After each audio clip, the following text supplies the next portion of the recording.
അത്തപ്പൂവേ ചിത്തിരപ്പൂവേ ഇത്ര നാളെന്നു പോയി.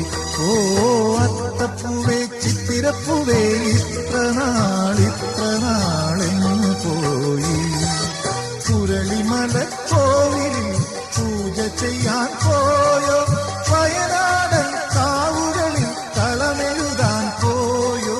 അത്തപ്പൂവേ അത്തപ്പൂവേ ചിത്തിരപ്പൂവേ ഇത്ര നാളെന്നു പോയി.